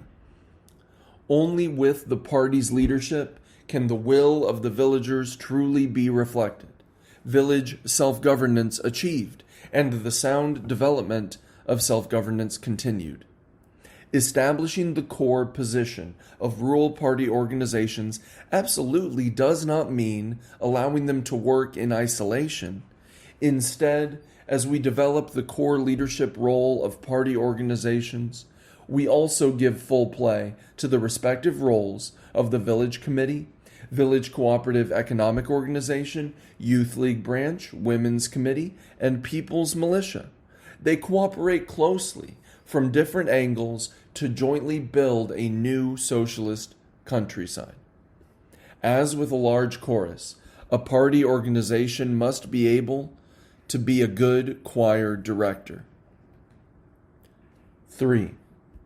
We need clean and honest membership to strengthen party organizations' ability to develop themselves. Without strong party organizations, it would be unthinkable for the party to play a core role and lead farmers in their strides forward. A person should not be afraid of being defeated by others, but rather afraid of defeating oneself. It is the same with an organization. Why can't some village party branches speak effectively? Why don't farmers want to listen to them? With some careful analysis, the reason becomes clear. The role of those branches has already faded. Right now, we must emphasize that party organizations should give priority to their self-development. First, we must do a good job of selecting and evaluating branch members. They should be people with high political and moral standards, outstanding abilities, and sound reputation. We should do our best to ensure that party branches comprise people who are firm in their belief in socialism and the party's mission, who are ambitious, hardworking, and dedicated, and who demonstrate an honest and upright character. For those members who can no longer lead by example, we must timely and decisively adjust their positions. We must put particular emphasis on choosing the right person to serve as party branch secretary. Without a good leader, there can be no good team. Now, some places are reporting difficulty in selecting party branch secretary candidates because there are not enough good ones due to a lack of training over the years. There are also policy issues. For example, party branch secretaries miss time on their own production, but are not well compensated because the village's economy is weak. They make contributions while serving as secretaries, but have a dim future for career development when they step down. What can we do? We should address these specific issues. We can widen our channels in the selection of village party branch secretary candidates. Party members and officials in townships, towns, and enterprises may also serve as village party branch secretaries for a period of time. We must take effective measures to address legitimate interests and concerns of party branch secretaries. Second, we must improve the intrinsic qualifications of party members. Every party member is a building block within a party organization. A party's organization capacity is embodied in the exemplary role of each party member. During the previous era of people's communes, most rural party members were able to take the lead, being the first to arrive at work and last to return home. Footnote 1. People's communes, also known as rural people's communes, were the basic unit of rural society. They combined local political mechanisms with collectively owned economic organizations. The communes, which had integrated governmental administration and commune management with collective unified management, were dismantled after 1982. End of footnote 1. We should note that today, as we develop a commodity economy and further reform, some members of our party have lagged behind. It is not that they don't wish to accomplish something great, but rather that the old way doesn't work and they don't know how to do it the new way.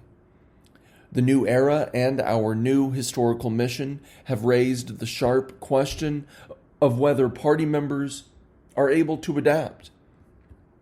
They must adapt in terms of both ideas and the ability to engage in commodity production. As Karl Marx pointed out in the Manifesto of the Communist Party, does it require deep intuition to comprehend that man's ideas, views, and conception, in one word, man's consciousness, changes with every change in the conditions of his material existence, in his social relations, and in his social life? Footnote 2. Source of English translation: Karl Marx and Friedrich Engels, Manifesto of the Communist Party, New York, International Publishers, 1992, page 28. End of footnote 2.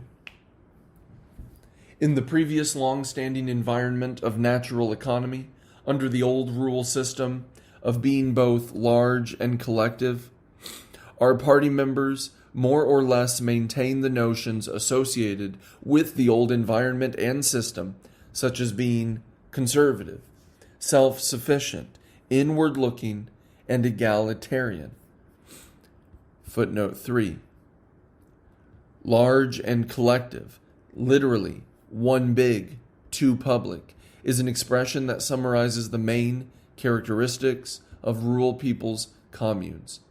More specifically, it refers to their large scale and high degree of collectivization. End of footnote 3. So, have these things changed yet? How much have they changed?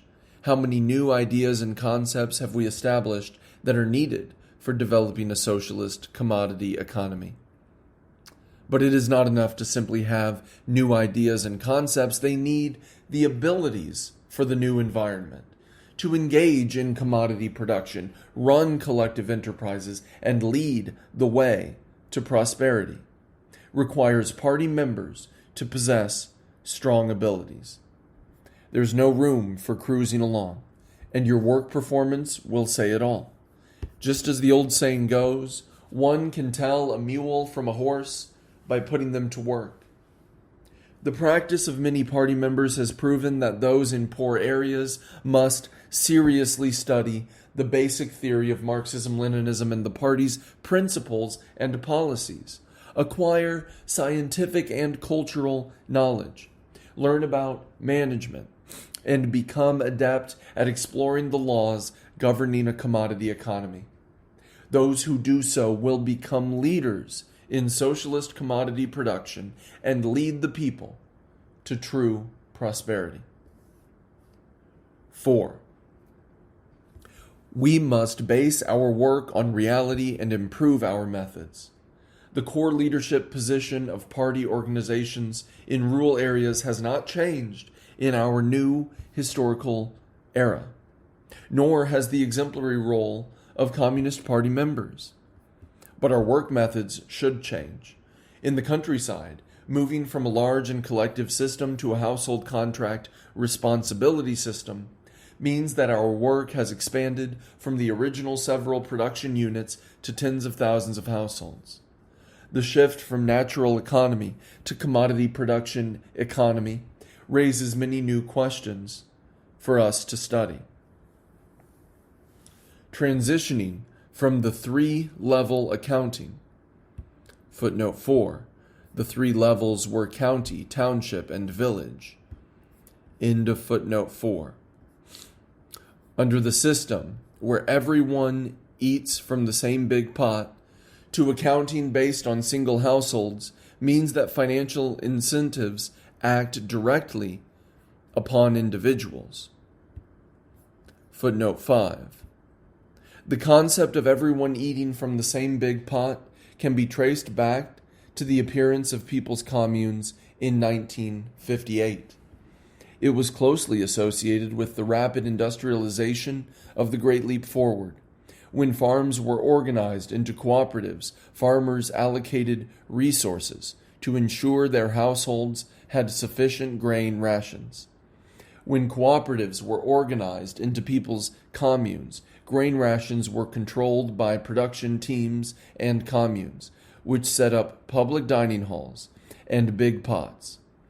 Everyone eating from the same big pot was a contrast to farming households who had previously prepared their food in their own small pots. The concept of the big pot brought to life the egalitarianism of the allotment system. End of footnote 5. All of these changes require party organizations to stop doing things by the old playbook. We can no longer conduct our theoretical and political work by speaking on stage while the audience listens, a way we were accustomed to in the past.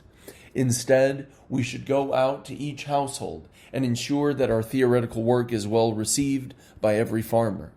We cannot sit in our office waiting for the work reports to come in before issuing directives, but instead should take the initiative to identify problems and help farmers resolve difficulties in their lives. We cannot merely control farmers with administrative power, but rather strive to build closer ties with them and win their hearts by doing practical things for them. In brief, we must conscientiously do our research and learn from experience as we change our work manner and improve our methods in the new situation where the economy is decentralized to each household. This is the only way to fully play the core leadership role of party organizations. Developing a new resource. The transfer of surplus rural labor. January 1990. Reform and opening up have brought vitality to our rural economic development. With the improvement of productivity, a large proportion of the labor force has been freed from the fields, creating an urgent problem requiring our attention and resolution. Is the continual increase of surplus rural labor force good or bad, an advantage or a burden for an impoverished region like Ningda? I think we must engage in a dialectical analysis and address the question carefully. Good and bad, favorable and unfavorable, are not only relative to each other, one can also transform into the other. The key is whether we can grasp the essence of change in order to correctly guide it. If the rural labor force continues to be constrained as before to arable land, wielding hoe and scythe and following the slow pace of thousands of years of old farming traditions, our productivity and labor efficiency will remain low. This would not be a good thing. Conversely, looking at this massive transfer of labor from the viewpoint of reform and opening up, we are pleasantly surprised to find that we now possess a significant, precious new resource that, once developed, will create a great deal of value. We must provide timely guidance to direct the surplus labor to the development of our mountain and sea-based resources so we can engage in deep processing of agricultural and sideline products, develop an export-oriented economy, and seize this opportunity to push the rural economy up to a new level. As we develop the surplus rural labor force, we must resolve the issue of direction. Some colleagues have proposed a large number of farmers moving to the cities, but this idea is wrong. If we take a look at the history of modern global economic development, we find that in the process of industrialization, most developing countries have faced the problem of large numbers of farmers surging into urban areas. Millions of bankrupt farmers have strained cities such as São Paulo, Rio de Janeiro, Mexico City, Cairo, and Calcutta, disrupting their careful planning and bringing about a series of urban problems, including slums, homelessness, and high crime rates. We in China cannot go this way. There is a limit to the number of rural workers who can move to cities and set up successful businesses. I think that at this stage and for a rather long period into the future, it is unrealistic and harmful to expect cities to absorb all of our surplus rural labor force. The transfer of surplus rural labor should be consistent with the changes in the productivity requirements of the national economy, and we must take into account two realities. First, the surplus in the rural labor force is not absolute. It is relative to the amount of current arable land. For big agriculture, we can't say for sure there is surplus labor.